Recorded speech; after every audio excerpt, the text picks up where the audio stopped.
It's a long-forgotten skill. Local Hong Kong craftsman Eve Chan is moulding thin sheets of tin into traditional teacups.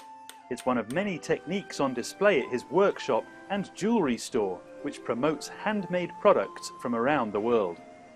I want to bring the value of how hard work all these people behind the scene, they're putting the efforts onto the pieces. This is actually At 37 years old, he's much younger than most traditional craftsmen, but he's hoping his work can change that.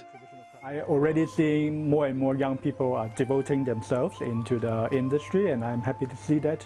And I think later on, more people would, by knowing more craft stories behind all these objects, and I think they will treasure what they are buying, and they know what they are buying for. Stepping out onto the busy shopping streets of Hong Kong's city centre, it's hard to find examples in the shop windows of traditional craftsmanship anymore.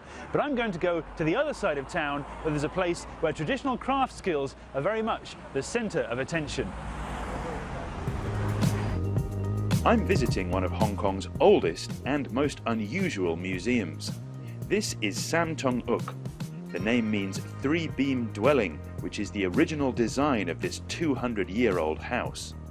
It was built by a clan from the southern Chinese Hakka culture and transformed into a heritage museum in 1987.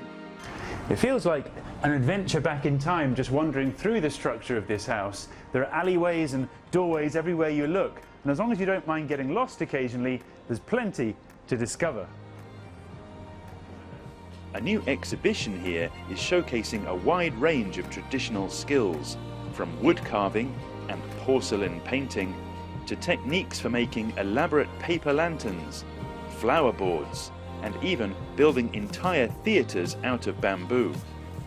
Each of the displays is accompanied by a video screen showing you exactly how the process is carried out in real life, and if you listen carefully, there are speakers in the ceiling and in the walls, really immersing you in what in this case is an amazing Cheongsam gown workshop. That's not the only innovative use of technology here. One of the most fun elements about this museum is that there are so many interactive displays, so if you want to learn about traditional Chinese music, just try playing some. We've got the traditional Dida pipe here, got wood blocks, the sound of the drum, and then over here, my favourite, we've got the cymbals and the gong.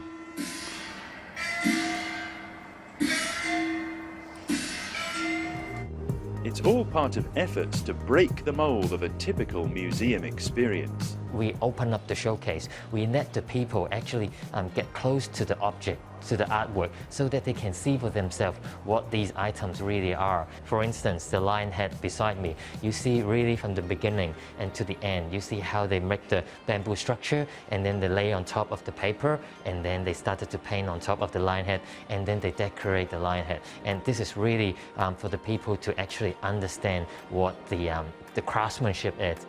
To make the experience even more visual, the museum is also hosting demonstrations from local master craftsmen.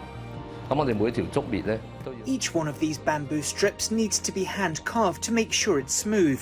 We make our own glue, cut our own sandpaper and add the bamboo strips one by one.